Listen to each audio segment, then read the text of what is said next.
নিরামিষ আলুর সবজি সোমবারে দিয়ে দিলাম একটা শুকনো লঙ্কা আর দারচিনি আর লং।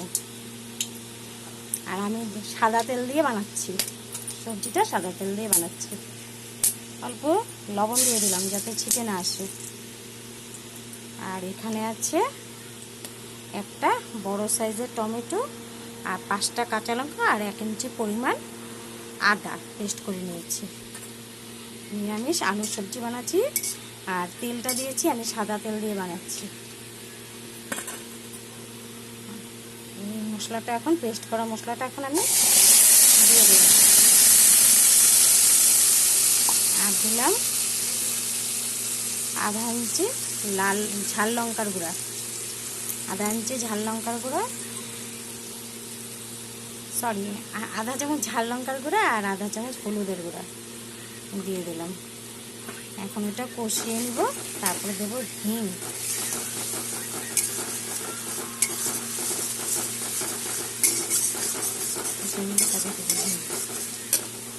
মশলাটা মোটামুটি কষানো হয়ে গেছে, এখন আমি দিয়ে দেবো হিং। অল্প হিং দিয়ে দিলাম। আর দেবো এখানে আগের থেকে ভেজে নিয়েছিলাম মৌরি, জিরের গুঁড়া আর 5-6টা গোলমরিচ আর অল্প ধনে, গোটা ধনে সব একসাথে ভেজে হালকা ভেজেছি, ভেজে করে নিয়েছি, একটু বেশি দিইনি, সব অল্প অল্প আধা চামচেরও কম। সব মশলা আধা চামচেরও কম ভেজে নিয়েছিলাম। এটা এখন আমি দিয়ে দিলাম। আর দেবো এখন অল্প জল।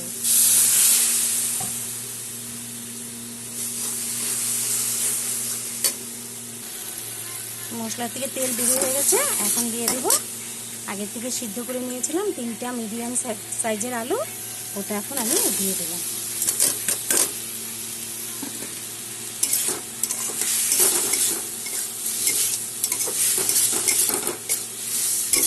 মিডিয়াম সাইজের 3টা আলু নিয়েছি, সিদ্ধ করে নিয়েছিলাম আগের থেকে। এখন দিয়ে দেবো পরিমাণ মতো জল, দিয়ে দিলাম পরিমাণ মতো জল। আর দেব লবণ,